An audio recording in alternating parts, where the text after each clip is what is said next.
Hi, welcome to the adventures of Timmy Leger, and let's just get right to it. When I cycled across Canada, I kept a tally of things in my mind that I wish I did and I wish I didn't do. But here are the top 5 things I wish I knew before cycling across Canada. So, without any further ado, let's get right into it and start with number 5. This particular item you won't really encounter until the end of the trip if you're doing an east to west crossing, or you'll have to deal with it right away if you're doing west to east. And this is bear spray. Now, I know this is a controversial topic because some wilderness people will say you're just putting seasoning on yourself before the bear's gonna eat you anyway. But you know what? If you know how to use it, a can of bear spray can save your life. I definitely recommend reading the owner's manual and knowing what you're doing. I personally picked up a can of bear spray when I hit Alberta, crossing from east to west across Canada. Because of the cycling I was doing and some of the off-road portions I would be on, I decided it would be a good idea, so I picked one up at a wilderness store. What I didn't do, however, is take good care of it in its storage facility. So I had it kind of moving around my bag. And in fact, crazy story, I was on the road one night, I heard wolves in the forest behind me. I'm like, you know what, I gotta keep going, this ain't a place to go camping. And I ended up needing some nutrition, so I went for one of my nutrition bars and, scratching my eye, and my nutrition bar happened to be next to my bear spray. So my bear spray had a leak, and because it was in the wrong place in my bag, it must have hit something metal and, sprayed out some of that really like spicy pepper that's in there, basically pepper spray.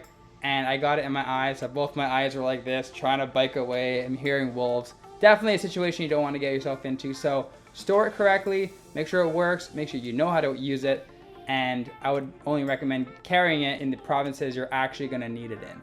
On to number 4, nutrition. Right now, I'm much heavier than I was on my trip. I probably dropped 20 pounds right off the bat in the first month of cycling. I went to a certified Canadian nutritionist. Basically, they told me, Timmy, you're doing a lot of biking. I'm like, yeah, 8 hours a day, most days. We're gonna put you on a 2,800 calorie diet. Now, if I actually did that, I probably wouldn't even be here right now. I'd be thin as a prick.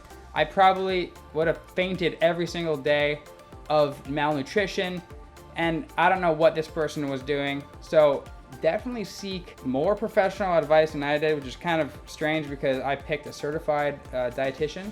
But I mean, seek different options, seek maybe a second opinion to confirm, or someone you trust.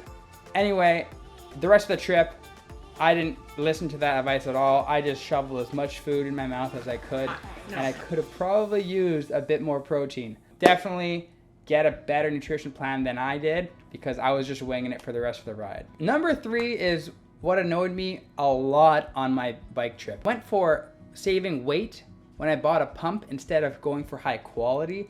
So I ended up buying like 3 pumps on my trip. I would buy this lightweight plastic pump, go at it, and then the main tube would snap or the handle would snap off.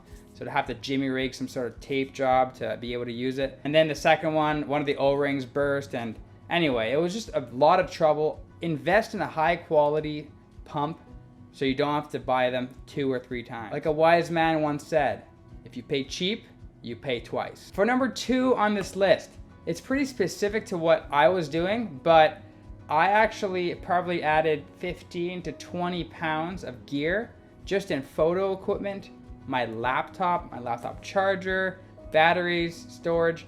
It was excessive. If I were to do it now, I would use a phone with some sort of zoom lens attachment on the actual phone, like one of those clips, to do all of my shooting. And I would store it all on a cloud so I don't have to carry like an external hard drive. My idea was that I would be doing a bit of work while I was doing my bike trip, which I did. And I was doing some videos on the Trans-Canada Trail and on different portions of trails across Canada. So I had a reason to bring it, but there was a better way of doing it. And obviously now that technology has gotten a bit more advanced, you're able to get all that you wanted in an editing software and in cameras within a phone that could fit in your pocket. So get that extra battery storage, a battery pack, and get a good editing software on your phone as well as access to the cloud so you don't always need to fill up your phone with all the videos you take. Another thing I'll add is I actually bought inverter, battery pack, solar panel setup because I was going to be that guy. I was going to be that guy that was so off the grid you couldn't find me. I had solar panels. I can bike around the world, no problem. But you know what?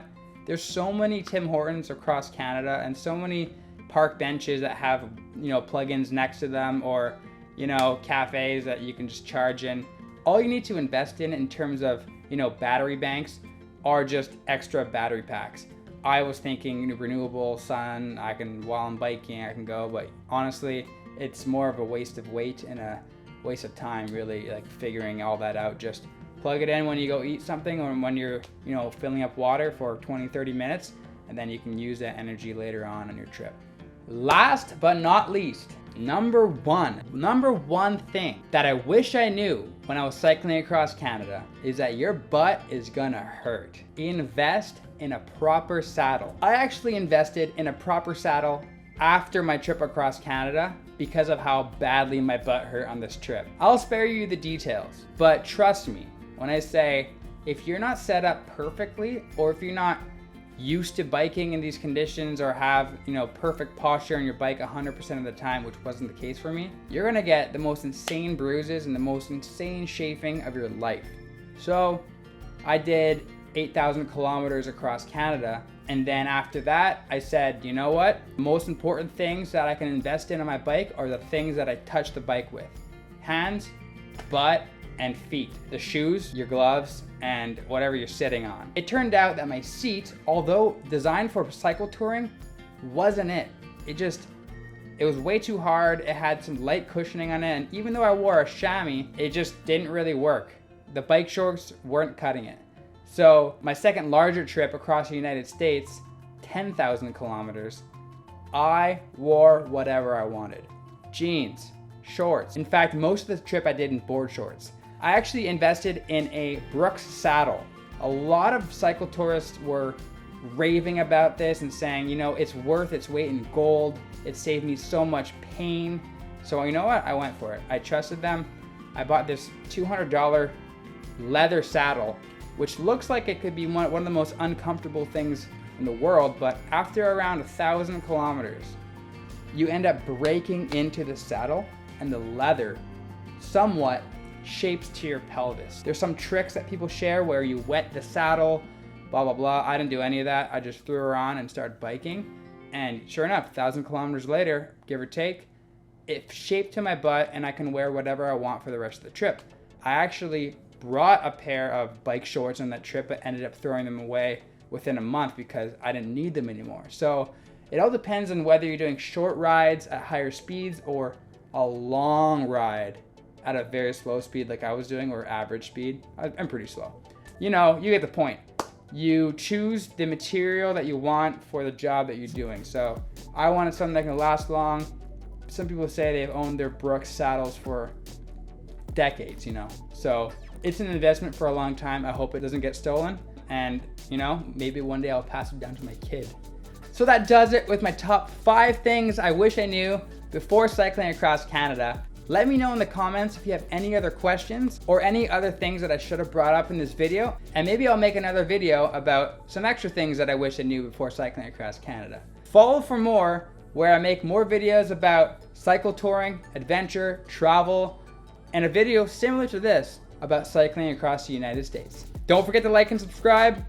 Thanks for watching The Adventures of Timmy Leger, and I'll see ya on the next adventure. Peace!